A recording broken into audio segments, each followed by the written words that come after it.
Kesehatan. Disiarkan langsung dari Kementerian Kesehatan Republik Indonesia, Radio Kesehatan untuk Indonesia yang lebih sehat. Sobat sehat, selamat pagi ya dimanapun kamu berada, baik yang menyaksikan melalui live Instagram Kementerian Kesehatan RI, maupun yang mendengarkan nih melalui aplikasi siaran Radio Kesehatan ataupun melalui website kami di radiokesehatan.kemkes.go.id. Sobat sehat, HIV/AIDS itu bisa diderita oleh semua kalangan usia, termasuk juga anak-anak. Deteksi dini HIV pada anak sangat penting untuk memberikan perawatan yang tepat waktu, meningkatkan kualitas hidup, dan menghindari penyebaran virus tentunya. Lantas, apa aja sih yang bisa dilakukan agar bisa mendeteksi HIV/AIDS sedini mungkin? Selengkapnya kita akan bahas di talk show Keluarga Sehat kali ini yang akan mengangkat tentang penyakit HIV/AIDS dan topiknya deteksi dini HIV pada anak, kenapa penting? Bersama narasumber kita yang sudah hadir jauh-jauh dari Bandung ya, dari Rumah Sakit Umum Pusat Dr. Hasan Sadikin Bandung, ada Dr. Anggraini Alam, spesialis anak konsultan. Selamat pagi, Dr. Anggi. Selamat pagi. Selamat pagi, sobat sehat.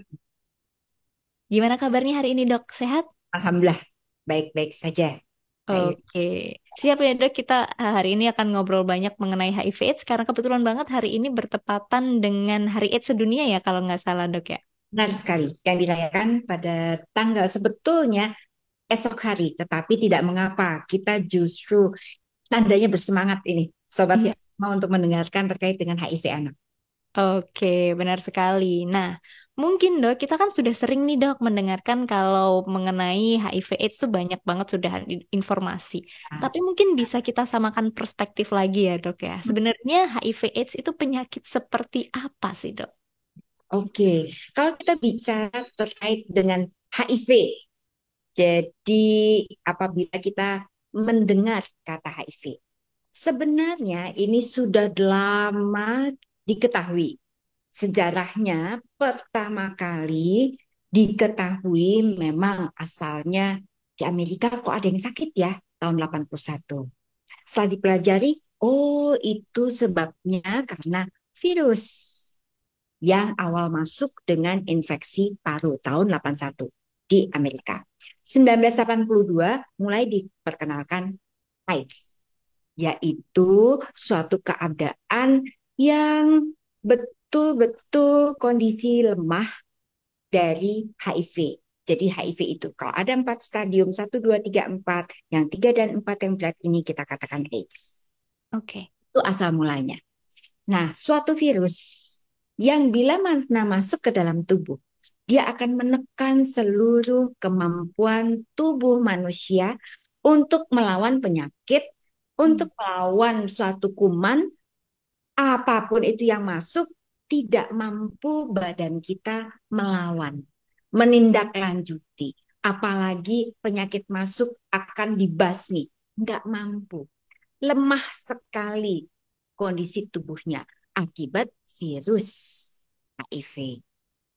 Nah, karena lemah sekali, mudah banyak penyakit masuk, sehingga tidak heran kalau ke rumah sakit atau ke dokter begitu ya, ke tenaga medis. Justru datang dengan berbagai penyakit yang ada seperti di dalam keranjang. Semua penyakit ada di bawah orang tersebut dan karena penyakitnya banyak, tidak mau makan, Oke. kemudian juga tubuhnya digerogoti oleh penyakit sehingga pada umumnya gizi pun menjadi buruk. Karena Begitu. itu, kalau kondisi sudah AIDS, mulai dari kurus dengan berbagai penyakit ada, kulit juga terkena, wah semua ada, itulah AIDS. Itu yang dibuat HIV penyakit saat ini. Oke, jadi itu Sobat Sehat tadi udah dijelasin sebaik mungkin ya sama Dokter Anggi agar kita bisa mengerti gitu. Dan bener banget kita jadi lebih ngerti banget mengenai HIV/AIDS yang mana kita bisa tahu HIV itu virusnya ya dok, kita bisa katakan. Betul, Kemudian AIDS itu penyakitnya yang mana ditemukan di tahap ketiga dan keempat. betul, sudah lanjut. Oke, nah sebelum kita lanjut nih dok, saya mau mengingatkan dulu ke sobat sehat semuanya yang punya pertanyaan jangan disimpan, langsung aja ditulis di kolom komentar atau SMS atau langsung di nomor 08213636 2018. Dok, kemudian kan tadi disebutkan ada 4 stage itu di HIV sendiri. Berarti untuk tahap 1, 2 ini apakah nggak ada gejalanya atau gimana dok? Udah ada penyakitnya nggak sih ini? Pertanyaan yang bagus sekali. Jadi, pertama kali masuk penyakit tersebut, dia membutuhkan waktu panjang window period Oke. untuk mengalami sakit yang kita katakan acute HIV. Mungkin hanya seperti demam, sakit tenggorokan, ada kelenjar yang besar, kemudian akan tidur lagi. Dia Hmm, akan makin banyak virus di dalam tubuh kita. Tapi pandai sekali yang namanya virus HIV ini. Begitu dia masuk ke dalam sel tubuh kita, dia akan sembunyi di dalam sel. Tidak memperkenalkan dirinya seperti pakai selimut begitu ngumpet. Tidak memperkenalkan dirinya kepada tubuh kita yang tubuh kita sudah diciptakan Allah supaya kalau ada lawan kita basmi. oke. Dia pandai. Dia seperti maling ngumpet di dalam, tetapi memperbanyak diri dan itu membutuhkan waktu yang bertahun-tahun. Akhirnya barulah muncul yang HIV 1, mungkin hanya demam, mungkin hanya kelenjarnya yang muncul, ada yang ngeh. Oke. Kemudian masuk ke tahap 2. Tahap 2 mulai ada itu bisa ada mulai kok ada infeksi paru, tapi dikira kan biasa-biasa aja ya. Belum kelihatan jelas. Barulah baik pasien maupun dokter itu mengetahui bila mana masuk tahapan AIDS. Oh, Misalnya mulutnya kok sudah ada berjamur ya, sudah diobatin TBC berulang-ulang, kok nggak baik-baik ya, kok ada keluar cairan dari telinga, sudah diobati berulang-ulang terus. Hal itulah baru membuat baik tenaga kesehatan maupun pasien curiga. Oh, ini jangan-jangan HIV yang sudah tahapannya AIDS. oh, oke, oke. Jadi mengapa kok pada saat ini Kementerian Kesehatan inginnya, ayo dong, kalau ketahuan terutama anak justru di tahap awal. Nah, benar banget. Semuanya itu kita cek. Siapa yang dicek? Kalau anak, karena hampir 100% itu adalah tertular dari ibu, kemudian ke janin, kemudian ke bayi anaknya. Oleh karena itu menjadi suatu program pemerintah, ibu-ibu dicek. Hmm, Dan tentunya bayi-bayi dari ibu yang sudah terdeteksi HIV positif, bayinya pun kita cek. oke. Oke, nah menarik nih dok. Tadi kan udah sedikit di mention ya gejala-gejala dari si HIV sendiri. Nah, ngomongin soal gejala dokter, apakah gejala dari HIV ini antara anak dan juga orang dewasa ini sama dok? Pada prinsipnya sama. Oke. Ada istilah great imitator. Artinya menyerupai apa aja. Hmm, Kenapa? Karena kan nampung semua penyakit. ya. Istilahnya kan karena nggak punya daya tahan tubuh. Jadi apapun bisa tanda dan gejalanya, sehingga tentunya yang memiliki faktor risiko untuk mengalami HIV AIDS memiliki alarm kewaspadaan yang lebih tinggi tentunya dibandingkan dengan yang lain.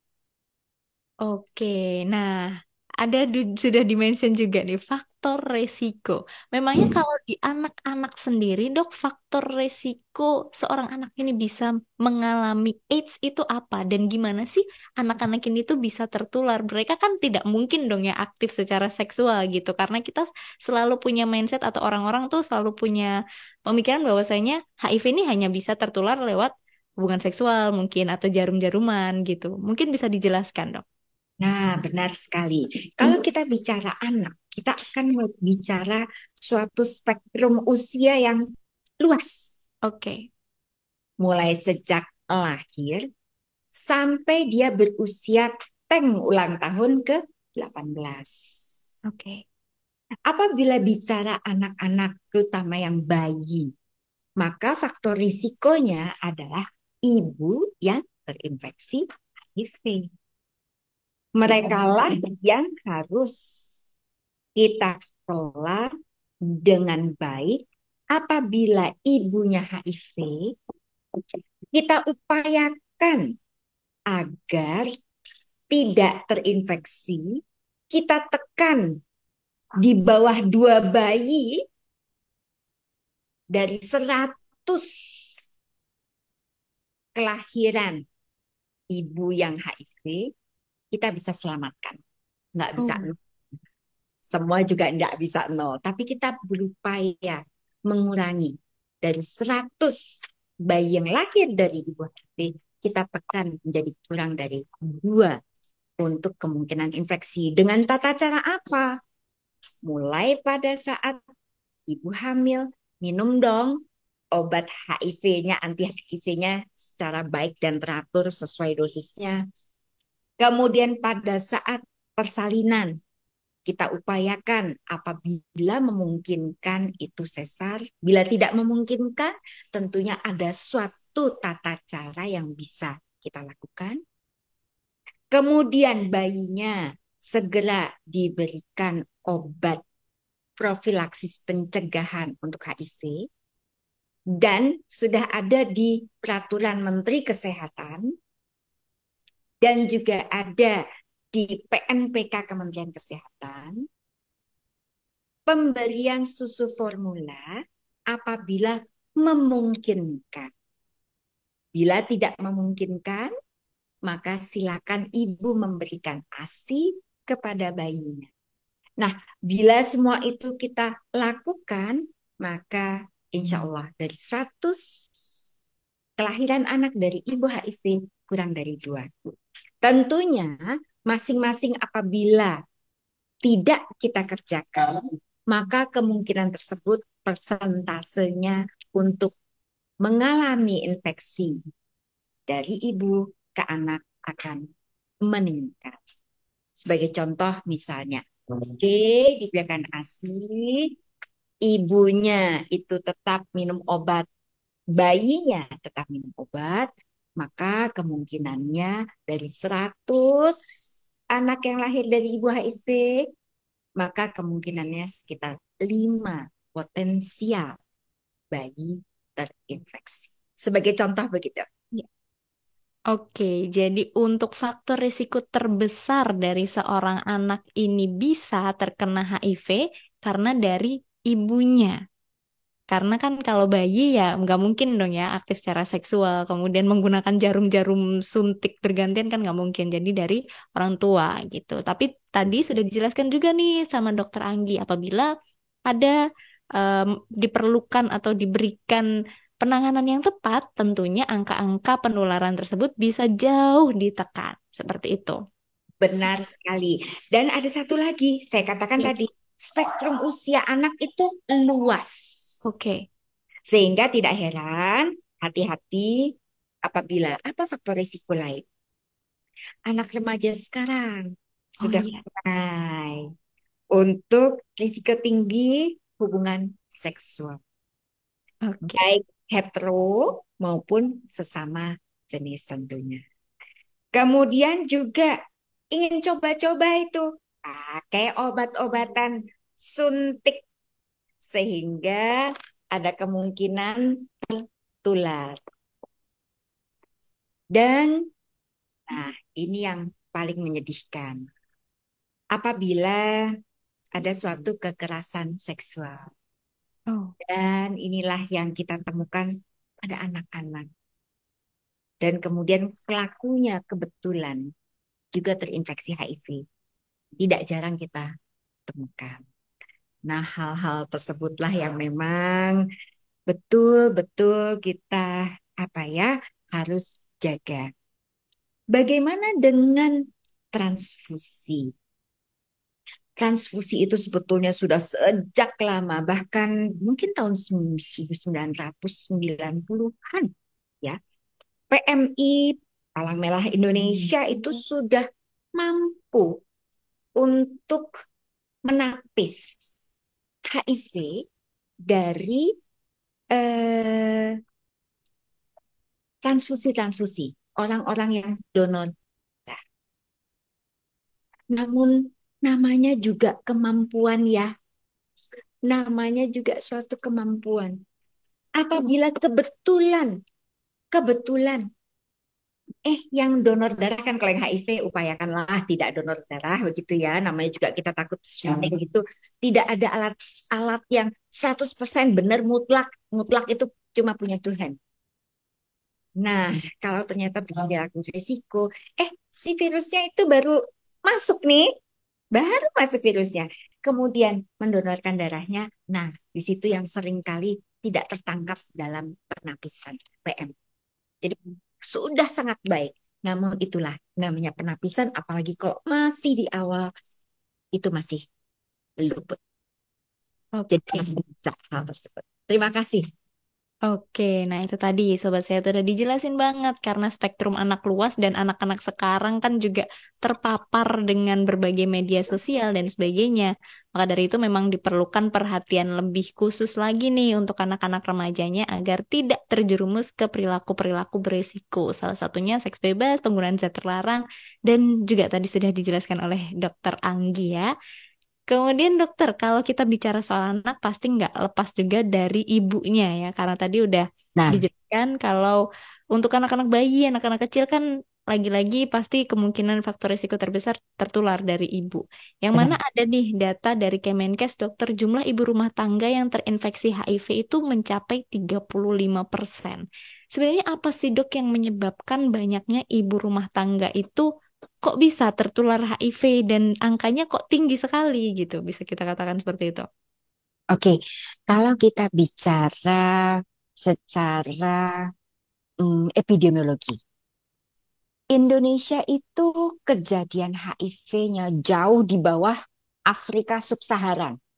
Oke, Dikatakan kejadian HIV di Indonesia termasuk rendah, 0,02%, sehingga secara estimasi ini per tahunnya atau dianggapnya low lah, rendah, ya rendah. oke, Tetapi dengan rendahnya HIV di Indonesia, jangan dianggap suatu hal yang menyenangkan. Justru karena rendah, maka dianggapnya biasa-biasa saja. Tidak keroyokan sebagaimana di Afrika perhatiannya dunia terhadap HIV di Indonesia. Tentu membutuhkan suatu effort yang lebih dari pemerintah karena kan tadi seperti tadi tidak ada yang single penyebabnya, ada kelompok yang ibu rumah tangga, ada kelompok yang mungkin ini karena aktivitas seksual sesama jenis, kemudian ada karena seksual yang akibat jual beli seperti itu. Ada pemakai obat-obatan, ada kelompok-kelompok yang amat sangat beragam, sehingga untuk tata laksananya kan akan beda-beda sifatnya. oke. Sesuatu yang kurang seragam itu lebih sulit.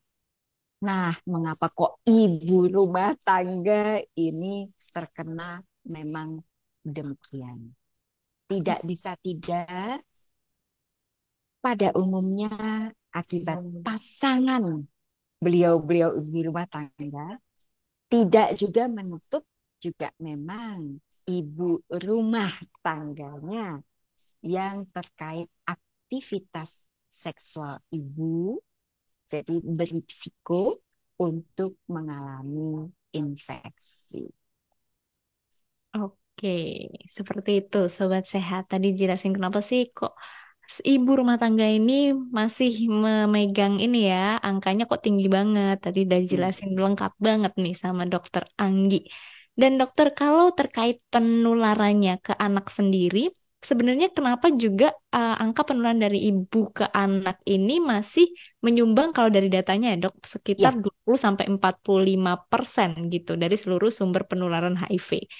Kan tadi sudah dijelaskan ada penanganannya, ada SOP-nya terkait dengan ibu yang memiliki atau hamil bersalin dengan kondisi HIV gitu. Tapi kenapa angkanya masih banyak? Apakah kondisi di lapangannya sendiri mereka jarang periksa atau gimana sih, Dok? nah ini dia tantangan kita semua, tetapi sebelumnya saya sedikit menjelaskan Oke. mengapa ibu hamil kita ternyata yang tahu bahwa dia positif atau enggak HIV alias belum dicek itu 50-50 alias 52% itu yang baru dites. Sedangkan secara global dunia itu sudah lebih dari 80%. Ibu hamil itu tes. Oke. Nah, sudah dites nih positif. Lah, di tahun 2021 dikatakan hanya 14,6, enggak sampai 15% yang diobati agar HIV-nya sebetulnya ketekan enggak tertular anaknya. Hanya sampai 15%. Nah, itulah mengapa kok di Indonesia masih tinggi untuk ibunya demikian. Ya, ibunya masih positif. Masih jauh dari harapan targetnya 2023 ibu-ibu pada saat kehamilannya dites HIV di 2023 harusnya 100%, tetapi sekarang yang dites baru mencapai 58%. Ingat, dunia sudah tinggi di tahun 2021, 80-an%. Kalau kita 2021 di 52%, sekarang 2023 hanya naik 58%. Seperti itu. Jadi itulah mengapa banyak yang miss. Dan kalaupun sudah positif, lagi-lagi ibu yang menerima ARV atau pengobatan anti HIV-nya pun masih rendah. Oke. Nah, kalau alasan penerimaan ARV yang rendah ini kenapa, dokter? Itu bermacam-macam. Tidak Oke. bisa kita jadikan satu. Banyak matanya. Oke. Mulai dari satu. Karena kita low prevalence negaranya terhadap Oke. HIV. HIV itu masih dipandang, waduh betul-betul suatu aib, Iya. stigma. Sehingga ibu merasa, wah mau berobat juga malu. Oh iya. Mungkin juga nggak buka hal tersebut bahkan ke orang tua sendiri. Yang kedua, obat-obatan. Obat di Indonesia itu ada, tetapi kadang tiada. Oke. Adanya suatu logistik yang mungkin kurang itu juga membuat pengobatan menjadi terhambat. Atau mungkin juga untuk tes logistiknya juga mungkin tidak ada. Hmm. Dan ini adalah kerja keras kita semua untuk tenaga kesehatan. Yang dites HIV pada ibu hamil rata-rata di puskesmas. Lupa yang di swasta. Bidan swasta, dokter swasta, dokter kandungan swasta, mungkin juga rumah sakit swasta. Seringkali luput. Nah, ini harus kerjasama semua. Oke. Terakhir, lagi-lagi karena stigma. Kalau tadi malu setelah dites ketahuan HIV, sekarang boro-boro mau dites HIV. Oh iya benar. Karena, wah itu kok malu-maluin. Saya kan misalnya, saya ini tidak pernah macam-macam. Seperti itu sebagai Hmm. ibu rumah tangga. Sehingga nggak mau dites HIV. Jadi mulai sekarang, tidak hanya tenaga kesehatan yang ngeburu-buru agar ibu-ibu hamil dites HIV, tetapi juga masyarakat semua harus menerima. Apabila di puskesmas, dimanapun layanan kesehatan, ibu hamil akan kita tes HIV setidaknya 1 kali pada masa kehamilan. Untuk apa? Ibu sehat, anak sehat. Ibu HIV kita akan kelola agar betul-betul ditekan kemungkinan lahir anak HIV kita hindari. Jangan mau kalah dengan Malaysia, dengan Thailand yang sudah bebas loh. Uh, Oke, ibunya HIV, tetapi karena dites, dikelola dengan baik, sudah nol bayi baru lahir yang HIV. oke. Indonesia pasti bisa. Amin, amin, Ya, amin, amin. amin. Semoga nyusul nih Indonesia. Yang Nyusul penting Indonesia. kesadarannya ya dibangun banget untuk seluruh orang tua, ibunya apalagi Nah, apabila hamil. Yuk kita sukseskan sama-sama nih, bebas HIV/AIDS gitu. betul. Nah, dokter, untuk dampaknya nih terhadap kesehatan anak, ya kita tahu bahwasanya AIDS ini sendiri atau HIV ini sendiri punya banyak sekali dampak ke kesehatan. Tapi untuk pada anak-anak sendiri, kan anak-anak ini sedang masa tumbuh kembang ya, dokter ya. Seberapa besar sih penularan HIV/AIDS ini berdampak terhadap pertumbuhan anak yang pastinya juga pertumbuh kembangan otak dan perilaku ya dok. Kita kan tahu kalau anak-anak itu lagi golden periodnya nih. Seberapa besar pengaruhnya dok? Dan apa saja sih dampaknya? Sangat besar. Saya katakan demikian. Dampaknya bukan main. Oke. Apabila ibu pada akhirnya menularkan HIV kepada bayi, maka tidak bisa tidak. Penangkap pertama sel justru adalah sel otak dendrit. Langsung ada virus HIV-nya dan menyebar ke mana-mana. Sel untuk dimasuki untuk kemudian berbiak virus tersebut dalam tubuh anak yang notabene anak daya tahan tubuhnya masih rendah, dibuat rendah pula oleh virus HIV. Oh iya. Sehingga dikatakan bahwa sebagian besar memang anak-anak itu bila tidak diobat tidak akan mencapai usia ulang tahunnya yang pertama. Oh, oke. Kemudian juga ada yang moderate kalau misalnya oh anaknya cukup baik, virusnya nggak banyak-banyak amat, tetapi bila tidak diobati sulit untuk mencapai ulang tahun kelima. Hmm, baik. Sedangkan kalau virusnya lebih sedikit lagi, kemudian anaknya ini juga bisa baik semuanya, tetapi persentase kemungkinannya kecil karena sebagian besar tidak tahan pada saat masa bayi, sebagian kecil masih mampu berulang tahun bahkan lebih dari ulang tahun ke-10. Namun demikian, secara keseluruhan tumbuh kembang terganggu. Oke. Untuk kepandaian, ada kok dok yang pinter banget setelah diobati semuanya. Alhamdulillah.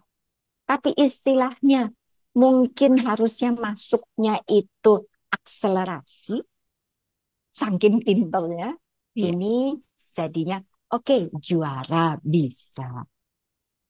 Mungkin harusnya tinggi badannya ini wah paling jago di kelas. Tetapi karena terinfeksi malah jadi masuk yang pendek. stunting. Badannya harusnya besar, menjadi kecil, dan yang paling repot, quality of life dari Oke. anak tersebut akan amat sangat terganggu dengan sering sakit. Dan sakitnya bukan sakit yang istilahnya selesma, nggak begitu, tetapi betul-betul sakit bolak-balik rumah sakit. Oke, jadi wah dampaknya luar biasa ya. Jadi bener-bener nih ibu-ibu harus tes laboratorium minimal sekali selama kehamilan untuk mengetahui ada atau enggaknya HIV dalam tubuh ibu gitu. Kemudian dok, tadi kan di awal kita juga sempat belajar bahwasannya ini tuh HIV tuh tidak bisa atau jarang diketahui di periode-periode awal.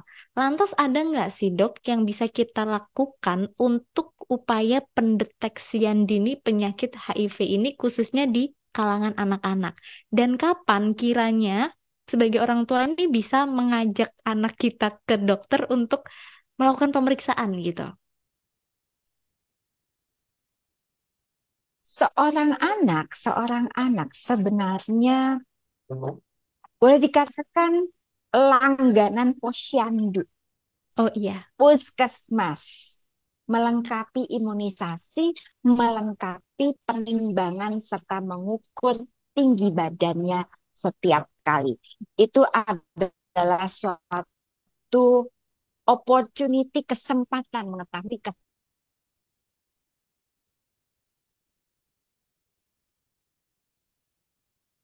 sepertinya ada kendala sinyal. Tapi dahulu kita sambil nunggu. Itu Oke, mohon maaf. ya, Mohon apa maaf ada lagi karena HIV? Oh, ada ada putus tadi terputus sedikit. ya. Iya, tadi Ya, sedikit. ya, oke. Saya ini berpindah tempat karena saya ini di rumah Oke. sakit. Berpindah tempat dulu. Ya, jadi eh, untuk mengetahui tidak bisa tidak harus tes. Harus Oke. tes HIV. Dan lagi-lagi terutama yang dites HIV itu justru ibunya. Oke. Barulah kalau misalnya ibu positif, anaknya kita tes. Tetapi kalau kita mendapatkan kasus yang kita curigai oleh nakes tenaga kesehatan dicurigai HIV, mohon orang tua itu mengerti bahwa kita akan tes HIV kepada anaknya. Dan tes ini mirip sebagaimana tes darah lainnya. Jadi apa ya? Tidak lagi membutuhkan suatu eh, apa ya istilahnya inform concern yang berpanjang-panjang, eh, sebagaimana dulu harus tanda tangan. Tidak ada lagi. Kita akan memintakan ke orang tua bahwa semua ini akan dilakukan pemeriksaan termasuk juga HIV. Dan bila mana anak bapak dan ibu sohib, sobat sehat, Sobat sehat. sobat sehat kita ada yang terinfeksi oleh Mycobacterium tuberculosis atau TBC, maka akan dilakukan pemeriksaan untuk HIV juga. Jadi sudah menjadi satu paket. Oke. Demikian. Oke, jadi kalau ditanya nih kapan harus periksa ke dokter, ya sedini Mhm. mungkin ya dokter ya. Benar sekali. Jangan ragu. Yang namanya Kementerian Kesehatan itu sudah memiliki banyak sekali layanan kesehatan. Oke. Dan sobat sehat tinggal ke sana. Nah, bener banget. Dan upaya deteksi dininya ya dengan periksa, gimana lagi? Itu upaya yang paling manjur banget untuk mendeteksi secara dini gitu. Dan dokter, Oke, kalau sudah terkonfirmasi positif seorang anak ini, untuk upaya penanganannya tuh apa aja sih, Dok? penanganannya tidak bisa tidak. Sudah ada kok obatnya. Dan Oke, tentunya penyakit-penyakit yang menyertai itu juga diobati dan kita perbaiki untuk gizinya. Sehingga sehat kembali. Dan ternyata ini banyak ini Mbak Ira ya, Iya. pertanyaan terkait dengan pengecekan HIV yang masih malu-malu, Iya, takut-takut karena privacy. privacy. Apalagi anak-anak remaja, jangan takut. Mhm. Ayo, datanglah ke layanan kesehatan. Kadang-kadang anak-anak muda ini malu ke puskesmas yang dekat rumahnya. Soalnya kenal sih sama itu, sama ini. Ini mau cek HIV gimana dong? Silakan, karena kami sangat sangat apa ya, sangat open terhadap hal tersebut. Misal mau ke Rumah Sakit Hasan Sadikin, silakan. Dan privacy, kerahasiaannya itu oleh rumah sakit dijamin. Nah, Dan kemudian hasil juga akan diinformasikan langsung kepada bersangkutan. Ya, jadi oke. jangan minder. Kalau minder, takut itu malah menghambat tata laksana yang seharusnya bisa segera kita berikan. Makin segera, makin bagus. Oke. Hasilnya itu baik sekali. Obat sudah ada. Untuk anak-anak remaja ini saya lihat. Iya, bener Ya, banget. agak beda memang kalau kalau terkena beratnya pada bayi, Kak Yura. Kalau Oke. seperti itu memang lebih kompleks. Pengobatan Hmm, tidak sederhana, kemudian penyakit-penyakitnya juga lebih advance, tumbuh kembangnya berbeda. Itulah kalau misalnya terkena pada saat anak masih beda dengan bila terinfeksi saat remaja. Namun demikian, walaupun ada obatnya, nanti bakal bagus. Lebih baik kita kan mencegah mencegah, daripada mengobati. mengobati. Artinya, janganlah terinfeksi. Khusus remaja, artinya perilakunya harus perilaku hidup bersih dan Sehat. sehat.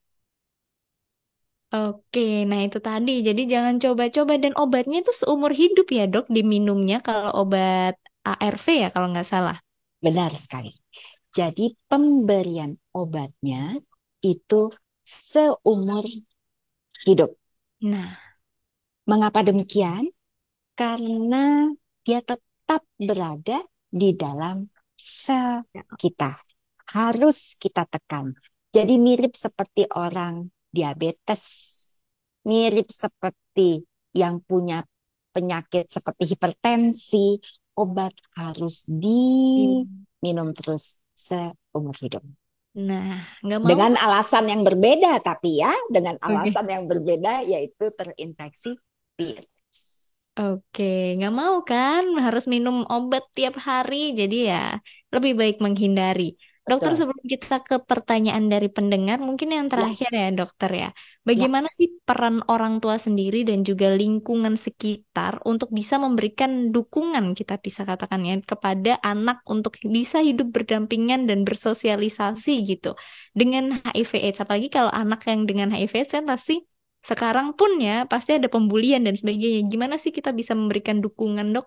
Nah, benar sekali. Kalau ini memang hal yang sulit. Tidak semua menerima, tidak semua sekolah menerima. Oke. Ada yang bahkan sampai dikeluarkan dari sekolah, dijauhkan. Ada itu. Nah, sekarang prinsipnya apa sih ini? Begini saja.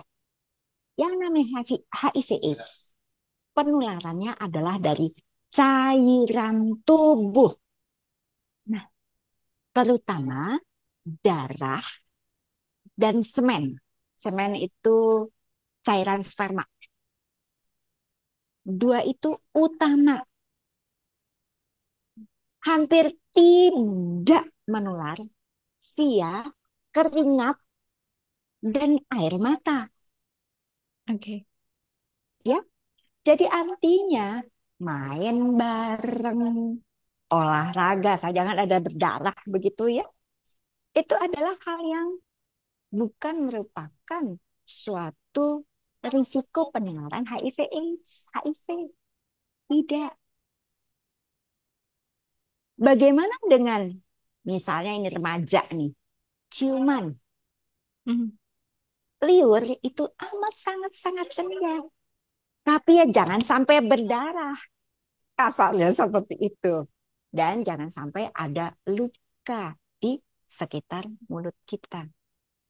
Nah, demikian. Dan semuanya ya ini menunjukkan bahwa bersekolah, les, berenang, kegigit hewan nyamuk misalnya, ya.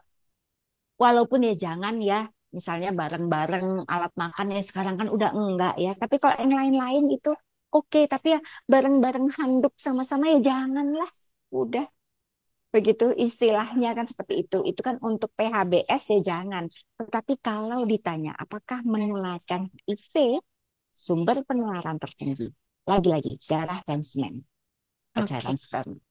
Lain-lain janda hampir boleh katakan tidak pada keringat dan air mata.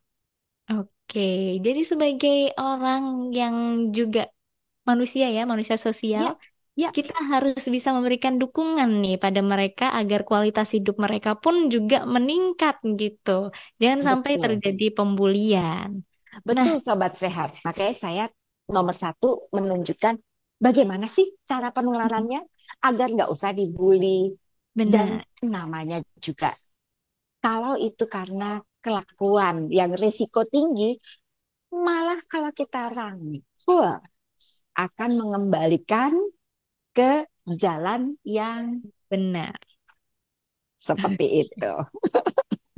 Oke, Sobat Sehat dan Dokter Anggi, ini sudah ada beberapa pertanyaan yang masuk, tapi terlebih dahulu kita jeda nih. Kita ambil nafas dulu, dokter, dan untuk Sobat Sehat yang masih punya pertanyaan, bisa menuliskannya di kolom komentar atau SMS atau WA langsung di nomor 08213636 2018. Jangan kemana-mana karena kita akan kembali lagi setelah pesan-pesan kesehatan berikut.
Radio Kesehatan.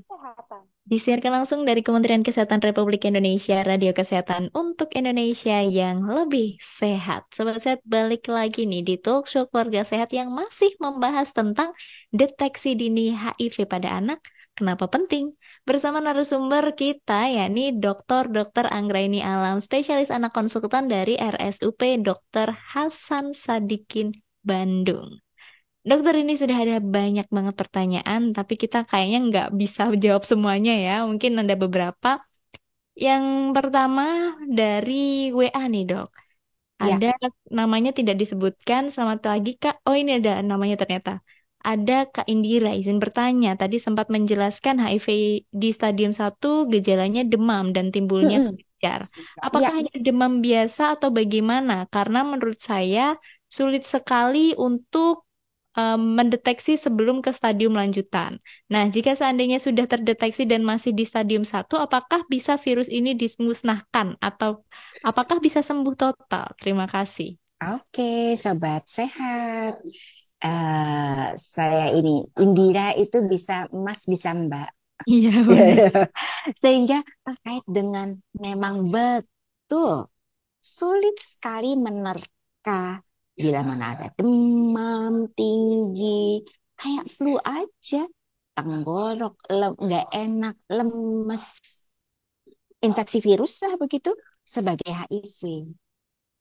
Namun kalau kita memiliki risiko untuk mengalami infeksi HIV, tadi saya sudah jelaskan di awal, maka dicek. Bagus. Ceklah. Mudah kok. Anti HIV itu sudah bisa dicek dengan bahkan gratis mungkin ya kalau di puskesmas. Mas. Kalaupun di laboratorium itu enggak mahal-mahal banget anti HIV. Bahkan sejak bayi usia 1,5 tahun dan ke atas. Artinya remaja itu bisa. Kalau sejak dini diketahui infeksi HIV, segera kita obat. Justru, walaupun dikatakan obatnya seumur hidup, justru quality of life, kesehatannya itu akan sangat bagus. Nggak kelihatan kayak orang sakit. Minum obatnya saja yang teratur. Itu yang kita justru harapkan. Jadi Nah, demikian Mbak Yura. oke. Nah, itu tadi juga untuk Kak Indira ya, karena saya nggak tahu cewek atau cowok dari Kak Indira. Semoga terjawab pertanyaannya. Jadi, periksa dulu aja. Kemudian apabila memang positif, ya tadi diberikan pengobatan sedini mungkin untuk meningkatkan quality of life seperti yang Dokter Anggi Benar, sampaikan. benar. Dan- Saat ini sedunia memang belum bisa betul-betul clear. Mm-mm. Kalaupun ada segelintir satu, dua, dan Mm-mm. itu pun dengan tata cara yang memang belum bisa kita laksanakan, bahkan di negara maju pun tidak semuanya bisa dilakukan hal tersebut. Jadi continue aja terus. Oke. Dan tadi jawaban Dokter Anggi ini sebenarnya juga menjawab pertanyaan-pertanyaan dari teman-teman semua yang juga Hmm. bertanya di mana sih harus periksa HIV gitu. Nah, itu Ya, tadi kan sudah dijawab ya, Dok, di manapun ada ada di manapun puskesmas. ada. Iya, bener banget. Yang penting ya kita memberanikan diri aja karena kan lagi-lagi deteksi dini itu lebih penting gitu karena nantinya akan diberikan penanganannya pun sedini mungkin ya, Dokter ya. Benar, benar sekali. Lab swasta ada nggak? Ada. Ada. Kalau mau ke lab swasta juga bisa. Kalau Oke. kalau takut atau kalau malu kadang-kadang begitu. Aduh, kenal semua ini sama orang-orang puskesmas ya karena rumahnya dekat Ya, bisa saja. Ya, iya, cari yang agak jauhan nggak apa-apa gitu ya. nggak Yang apa-apa. penting periksa. Betul. Kemudian dokter, ini ada pertanyaan dari Kak Dela, 18 tahun dari Purwokerto nih. Bagaimana sikap kita sebagai anak muda apabila di lingkungan kita tuh terdapat seseorang yang mengidap HIV tapi tidak mau untuk diobati? Waduh, gimana nih dok? Oke, Kak Dela, saya boleh cerita ya. Saya punya pasien. Ya. sampai datang sendiri dari gunung itu ke tempat kami Oke. karena ingin sehat. Hmm. Padahal itu sempat nangis pernah beberapa kali datang gitu ya. Kita sampai kaget, kamu datang sendiri ini? Iya, nggak ada yang nemani. Iya, itu ojeknya nggak mampu untuk dibayar oleh anak tersebut. Oh. Sehingga kita sampai support. Mengapa demikian Kak Dela? Kok sampai bela-belain datang? Karena anak ini nggak mau. Sudah HIV, kemudian sakit gara-gara berbagai infeksi yang datang bila mana tidak berobat. Dok, saya nggak mau lagi dirawat di rumah sakit gara-gara minum obatnya itu nggak teratur. Padahal sudah minum obat tapi nggak teratur. Apalagi kalau nggak minum obat. Artinya, siapa sih yang mau kena berbagai penyakit? Jadi sesek, mesti oksigen, kesakitan seluruh badan, muncul ada lepuh-lepuh di tubuh, kemudian kejang-kejang, semua itu akibat tidak diobati HIV-nya. Siapa yang Oke. kepengen?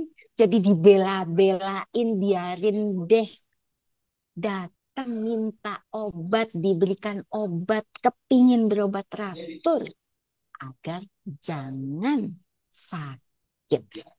Nah, itu dia Kak Dela. Jadi dimotivasi aja temennya gitu. Kalau nggak mau seret aja biar Seret ini. aja. Siapa yang kepengen hidup tapi sakit-sakitan? Gitu. Jadi dimotivasi temennya sebagai peer counselor mungkin nanti bisa. Iya, betul sekali. Peer counselor itu benar-benar sangat menolong agar masih bisa ngumpul-ngumpul, Nah, ngopi-ngopi, ngobrol-ngobrol. Kalau kondisi badan sehat karena diobati HIV-nya. oke. Nah, dokter nggak kerasa banget kita udah ngobrol hampir sejam. Dan Ya, alhamdulillah. ya, dan mungkin dok sebelum kita akhiri obrolan kita di pagi hari ini bisa berikan pesan sehat dok ke sobat sehat semuanya terkait tema kita hari ini yakni deteksi dini HIV pada anak. Kenapa penting? Sobat sehat, kita ingin anak-anak Indonesia sehat agar mereka tidak terkena HIV. Maka ibu-ibu, ayo untuk lakukan pemeriksaan HIV. Bila mana positifnya bisa kita tata laksana agar kemungkinan untuk sakit sebagaimana ibunya kita hindari. Dan tentunya anak-anak termasuk remaja Indonesia, ayo lakukan pola hidup bersih sehat. Bila mana berisiko, jangan ragu. Cek HIV di layanan kesehatan di sekitar kalian. HIV itu bisa kita kelola, ada obatnya, sehingga bisa menjadi anak remaja Indonesia yang berkualitas baik. Sehat Oke, semua, sobat sehat Kementerian Kesehatan. Terima kasih, Mbak oke. Yute. Terima kasih juga Dokter Anggi untuk waktunya dan juga ilmunya hari ini, Dokter. Terima Oke. kasih banyak. Oke, sobat sehat, kita sudah berada di penghujung acara. Semoga informasi yang udah disampaikan oleh Dokter Anggi tadi terekam jelas di ingatan sobat sehat semuanya dan juga bisa bermanfaat.